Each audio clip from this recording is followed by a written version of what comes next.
bagaimana melakukan sesuai sunnah. Karena saya takut asal ikut-ikutan. Kebiasaan tersebut adalah tahlilan atau ngelayat. Tolong jelaskan sedetail-detailnya Ustaz. Berdasarkan pengalaman Ustaz Khalid pribadi, gimana sikap kita yang benar jika mendatangi acara seperti ini dan sikap kita bila mengadakan acara itu. Dan bagaimana menolak orang yang akan melakukan pengajian buat si mayit.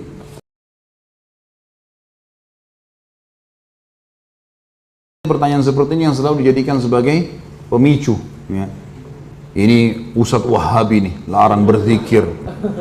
Padahal dia tidak paham apa yang kita jelaskan. Tahlil adalah la ilaha illallah. Bagus tahlil itu. Tahmid, alhamdulillah. Takbir, Allahu Akbar. Zikir adalah ibadah kepada Allah. Bahkan satu-satunya ibadah yang dari dunia sampai ke surga masih dikerjakan hanya zikir. Sholat sudah nggak ada, haji nggak ada, zakat sudah nggak ada di surga, tapi zikir selalu. Nggak bisa lepas itu. Karena nafas mereka ahli surga, nanti kita pelajari di dalam buku kita ini, itu adalah tasbih dan takbir, tahlil. Mereka selalu menyebut, memuji Allah di surga. Jadi ini ibadah tidak pernah luput ini, gitu kan? Kalau teman-teman ikuti ceramah di YouTube, saya juga panjang lebar jelaskan sebagian darinya, penjelasan masalah ini di judul Dahsyatnya Doa. Panjang lebar saya jelaskan masalah itu. Tapi yang jelas teman-teman sekalian, zikir adalah ibadah kepada Allah. Cuman setiap ibadah yang kita kerjakan harus sesuai panduan Nabi Sallallahu Alaihi Wasallam. Begitu. Zikir Nabi kerjakan iya. Zikir habis sholat, ada zikir pagi sore, gitu kan? Ada zikir yang beliau baca, misal atau doa dibaca pada malam hari, ada dibaca pada saat sujud, pada saat ruku. Ada tempat-tempatnya semua. Nabi SAW kalau memandu itu, ada yang ditentukan tempat-tempat yang ditentukan jumlahnya, gitu kan? Baik, sekarang kita yang ditanya sekarang bagaimana kalau ada orang mati lalu mengadakan acara zikir? Bagaimana acara ini? Baik, tanya sekarang. Apakah Nabi SAW kalau ada orang mati berzikir di situ? Ada nggak riwayat yang menyebutkan satu saja riwayat Nabi SAW pernah ada sahabat Nabi datang orang mati panggil ayo sini duduk berzikir lalu mengurus suruh membaca semua zikir. Belum ada satu riwayat pun masalah itu. Jadi kalau kita menjelaskan ini, bukan, oh ini Ustadz larang zikir, salah ini. Jangan begitu pemahamannya. Kita sedang memandu, meletakkan sesuatu pada tempatnya. Batu bata itu kalau ditaruh pada tempatnya, nanti tembok ini bisa rapi begini, ini karena batu batanya rapi. Ya kan gitu. Kalau menonjol jadi jelek. Kalau kita sedang bertakziah, kita fahami dulu pertama sekali definisi takziah. Meringankan beban keluarga mayit, bukan untuk mayit. Makanya Nabi SAW kalau takziah ada orang mati disuruh bawa makanan. Hai ahli Madinah, bawakan makanan keluarganya Ja'far. Waktu Ja'far radhiyallahu mati syahid di perang Mu'tah. Karena mereka tertimpa apa yang tidak menimpa kalian. Hibur mereka, doain, begitu. Nabi SAW datang juga selama 3 hari. Tapi gak pernah Nabi duduk zikir sama mereka, gak pernah sama sekali. Jadi jangan, oh ini berarti larang zikir, bukan. Letakkan pada tempatnya saudaraku. Kenapa sih kalau kita contohi Rasulullah SAW, apa ruginya? Nggak ada ruginya kan? Sesuai dengan beliau, jadi mudah, jadi simpel gitu. Saya pernah jelaskan ini, tapi sekarang saya reviewkan, saya pernah mengalami ada mertua saya meninggal di Jawa Tengah, di Jawa Timur. Kemudian pada saat meninggal di rumah sakit, alhamdulillah kebetulan saya pas ada. Kemudian saya panggil adik ipar saya untuk ngurus sama-sama jenazah. Dibawa ke kampungnya di pedalaman di Jawa Timur. Saya pergi ke sana. Kemudian diuruslah jenazahnya, saya panggil adik ipar saya ajarin caranya ini begini, cara mandikannya segala macam, bersihkan kotorannya. Udah selesai semuanya perawatannya, lalu kemudian kami taruh jenazahnya, insya Allah sebentar lagi kita akan bawa ke masjid nih. Udah. Ada orang-orang datang semua, kemudian kita bawa ke masjid. Habis sholat di masjid, rupanya ada tradisi-tradisi yang ada. Biasanya orang berdiri dulu, ngomong dulu segala macam, disuruh saksikan ini orang mati begini, isyhadu dan seterusnya. Khair semuanya gitu. Baiklah, ini waktu mertua saya meninggal tidak pernah kita buat gitu. Habis dia disolati, sudah jemaah sekalian sudah disolati, kita bawa ke masjid. Nabi SAW dalam riwayat dikatakan solati sahabat langsung sahabat berlumba-lumba memikul jenazah itu segera. Lalu kata Nabi SAW, kalau di punggung kalian orang saleh, maka dia si jenazah itu ruhnya akan berkata, sungguh gembira, kalian akan membawa dia ke satu tempat yang senang, menyenangkan. Lalu kalau dia orang buruk, maka itu seburuk-buruk yang ada di pundak kalian. Karena dia akan berkata, kemana kalian akan membawanya, sungguh celakalah dia. Begitu seterusnya, sampai dibawa ke kuburan. Lalu Nabi SAW menurunkan jenazah, dan diturunkan jenazah ini, diturunkan, kemudian mereka naik, lalu kemudian ditutup. Itu sunnah Nabi SAW. Maka saya lakukan seperti sunnah ini. Jadi nggak ada lagi dibuka kupingnya, diazanin.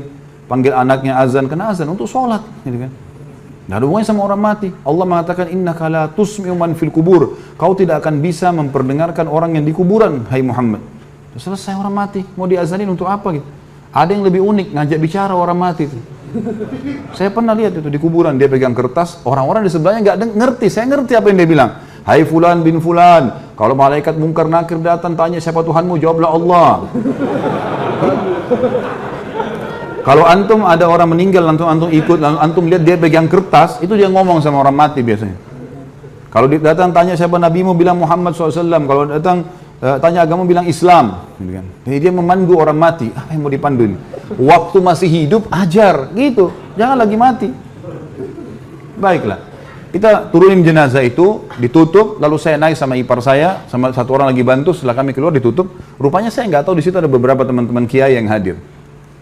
Kemudian setelah itu saya jalankan sunnah Nabi SAW. Apa sunnah Nabi? Nabi SAW waktu pernah mengubur sahabatnya, jenazah sahabatnya, langsung beliau berceramah tentang proses orang mukmin kalau ruhnya mati, maka akan datang 3 malaikat, kiri kanannya malaikat rahmah, membawakan kafan dari surga, malaikat maut dibunuh-bunuh kepalanya mengatakan, hai jiwa yang baik, keluarlah kepada pengampunan Tuhanmu, lalu ruhnya keluar lebih mudah daripada air dari mulut kendi.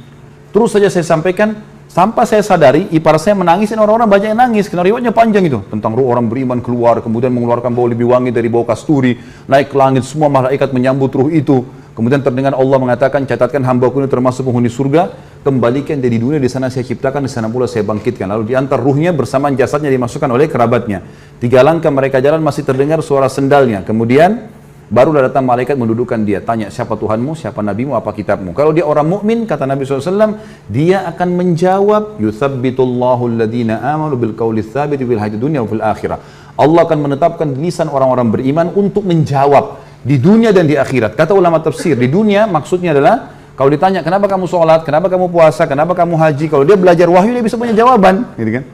Di akhirat maksudnya di kuburan. Kata Ibnu Abbas radhiyallahu anhu dalam tafsir, ini adalah di kuburan, pertanyaan malaikat di kuburan. Maka dia akan jawab dengan mudah, Tuhanku Allah, Nabiku Muhammad, kitab Al-Quran, sudah selesai. Dibuka baginya pintu neraka. Nih dilihat neraka, dia ketakutan. Lalu kata malaikat, lihat dari apa Allah selamatkan dirimu. Ditutup, dibuka pintu surga, dayang-dayang, permadani, kelebihan segala macam. Lalu kemudian malaikat berkata, ini tempat kau sekarang. Maka dia pun mengatakan, ya Allah cepatkan waktu karena aku ingin masuk ke dalam surgaku. Lalu datang di sebelahnya orang yang tampan, wangi, bersih, dia kagum. Dia bilang, siapa kamu ini? Sungguh sempurna ciptaan Allah pada dirimu. Dia mengatakan, saya amal soleh yang akan menemani kau sampai hari kiamat. Jadi ibadahnya, sholatnya, semuanya akan menemani dia. Kemudian setelah itu terdengar suara dari langit, Allah mengatakan, bentangkan kuburan hambaku ini seluas pandangan matanya, dan bentangkan jalan ke surganya setiap pagi dan petang. Maka jadilah kuburannya taman dari taman surga.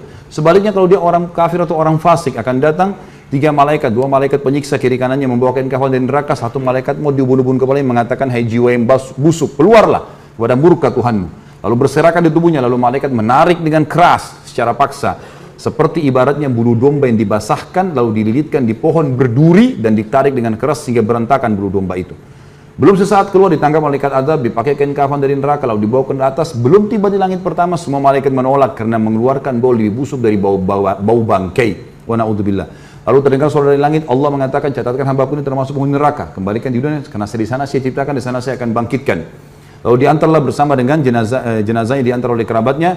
3 langkah dia masih dengar, setelah itu telapak kaki mereka, setelah itu malaikat lain datang di kuburan mengatakan, mendudukkan dia, tanya siapa nabimu, siapa Tuhanmu, siapa nabimu, apa kitabmu. Dia tidak bisa jawab.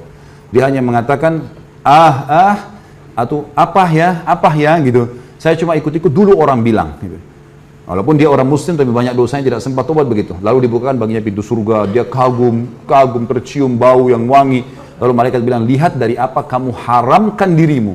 Kamu bisa di sini tinggal sholat, tinggal puasa, tinggal patuh, selesai gitu kan. Masuk sini, tapi ditutup sekarang. Ini tempat kau sekarang, neraka dibuka dengan siksaannya segala macam. Maka dia berdoa mengatakan, ya Allah jangan kau cepatkan waktu karena aku tidak ingin masuk ke dalam nerakaku. Lalu datang di sebelahnya orang yang buruk tampangnya, baunya busuk, menakutkan. Dia bilang, pergi kamu. Siapa kamu? Sungguh buruk ciptaan Allah pada dirimu. Maka dia mengatakan, saya amal buruknya akan menemani kau sampai hari kiamat. Kemudian datanglah malaikat yang tidak punya pendengaran dan penglihatan. Ini Allahu alam, Allah lebih tahu maknanya, tapi kita imani, gitu kan? Membawa sebuah besi yang kalau seluruh jin dan manusia bersatu untuk membalikkan, mereka tidak akan mampu. Yang akan dihantamkan ke kepala jenazah ini, kemudian dia hancur, lalu diutuhkan kembali begitu terus sampai hari kiamat. Itu keadaannya. Maka riwayat ini saya sampaikan teman-teman sekalian, pada saat itu ternyata ada yang sempat menangis. Ya. Setelah itu kami pulang dan saya bilang sebelum pulang, bapak-bapak sekalian, kami membuka rumah orang tua kami untuk takziah selama 3 hari. Sunnah Nabi SAW takziah itu adalah begini, datang, doakan, sabarkan kami, dan lagi berminat membawa makanan silakan. Kami tidak siapkan makanan dan minuman, karena sunnah Nabi SAW begitu.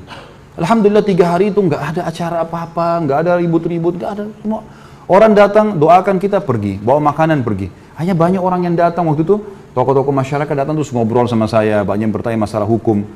Sebelum saya pulang ke Surabaya, kemudian balik ke Jakarta waktu itu, ada beberapa tetangga, keluarga mertua saya mengatakan, kami selama ini hadapi kematian belum pernah seperti ini.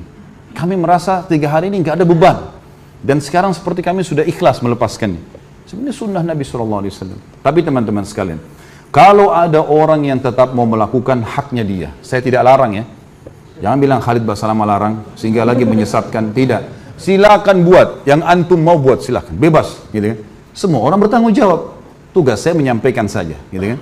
Berada di zona aman, lebih baik daripada zona yang tidak aman. Gitu kan. Walaupun anggap tidak haram, tapi minimal syubhat. Baik, ini sama saja. Lebih baik kita di zona aman. Ada perintah kerjakan, tidak ada tinggalkan. Sebatas itu saja. Allahu a'lam.